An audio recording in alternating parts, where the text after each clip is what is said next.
વડોદરાના jail road પર આવેલા પાણીની ટાંકીની કામગીરીમાં હજુ 4 મહિના નીકળી જશે। વડોદરામાં જેલ રોડ પર આવેલી પાણીની ટાંકીની કામગીરીમાં હજી 4 મહિના નીકળી જશે।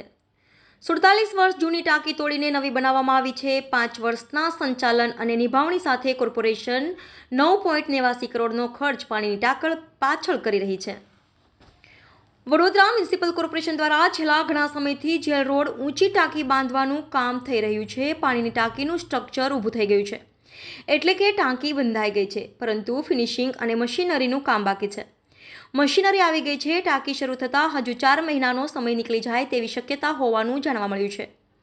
વોર્ડ નંબર 13ના કાઉન્સિલર બાળુ સુરવૈએ વડોદરા મહાનગરપાલિકાના કમિશનરને પત્ર લખીને જાણ કરવામાં આવી કે ટાંકીનું કામ જલ્દીથી પૂરું થઈ જાય, કારણ સામે ઉનાળો આવી જશે તો નાગરિકોને પાણીની સમસ્યા રહેશે।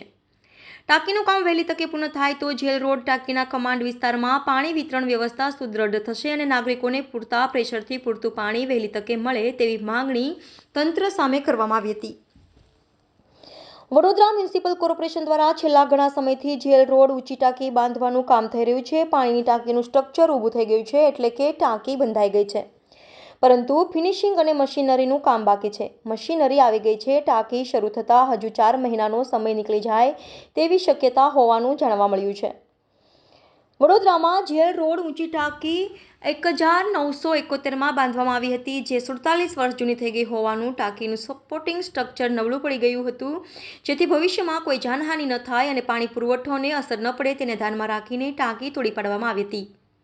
હવે આ સ્થળે નવી ઊંચી ટાંકી, pump house, transport room, electrical, mechanical, pumping machinery, સાધનો ફિટ કરવા અને 5 વર્ષનું સંચાલન અને નિભાવણી સહિતનું કામ હાથ પર લેવા આયોજન કરાયું હતું।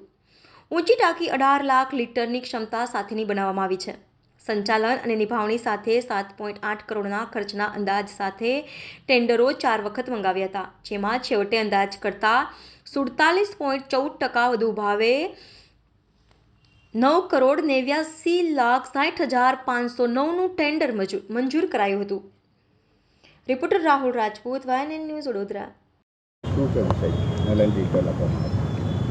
કમિશનર સાહેબને અમે પત્ર લખ્યો છે કે અમારા વિસ્તારમાં જેલ ટાંકી જે એનો ઇજારો આપીને એનો વર્ક ઓર્ડર આપે છે, જે સમય મર્યાદા હોય નવી બાંધવા માટે, તો આજ દિન સુધી પૂર્ણ થઈ નથી। એની સમય મર્યાદા પણ પૂર્ણ થઈ છે અને એની ઉપર પણ વધારે સમય આપે છે।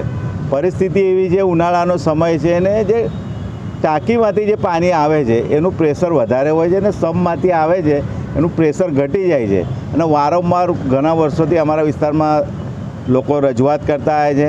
એના લીધે કમિશનરશ્રીને પત્ર લખે છે કે જે પણ ઇજારદારને આપણે કામ આપ્યું છે વહેલી તકે સમય મર્યાદામાં નથી કર્યું ને વધારે સમય થઈ ગયો છે, આજ દિન સુધી નથી પૂર્ણ થયું ને હજુ એવું કહેવામાં આવે છે કે હજુ 2-3 મહિના લાગશે। તમે સમજી શકો, ઉનાળાનો સમય છે, પાણીની અછત પડતી હોય છે અને વારંવાર રજૂઆત થાય છે અમારા વિસ્તારમાં। સાથે સાથે અમારા વિસ્તારમાં જે બીજી ટાંકી, લાલબાગ ટાંકી, એ જર્જરિત હોવાના લીધે એક બંધ કરી દેવામાં આવી છે, એટલે એ વિસ્તારમાં પણ હવે જે પ્રેશરથી પાણી આવતું હતું એ પણ ઓછું થઈ ગયું છે। એટલે જેલ ટાંકીનું કામ પૂર્ણ થાય તો અમારા બાજુના વિસ્તારમાં પણ એનો ધક્કો વાગે પાણીનો, એના લીધે એ વિસ્તારમાં બી પૂરતા પ્રેશરથી પાણી મળે। પણ હવે 2 ટાંકી બંધ હોવાના લીધે આખા અમારા વિસ્તારમાં, દાંડિયા બજાર વિસ્તાર હોય, ખાડિયાપોળ નંબર 1, 2, હાથીપોળ, ડેરાપોળ, સિયાબાગ વિસ્તાર, નવાપુરા વિસ્તાર, બધી જગ્યા ઓછા પ્રેશરથી આવે છે। એટલે વહેલી તકે જે ઇજારદાર છે ને વહેલી તકે ઉનાળા પહેલાં કામગીરી પૂર્ણ કરવામાં આવે તો વિસ્તારના લોકોને પૂરતા પ્રેશરથી પાણી મળે, એના લીધે કમિશનરશ્રીને પત્ર લખ્યો છે। Subscribe now and press the bell icon. Never miss an update.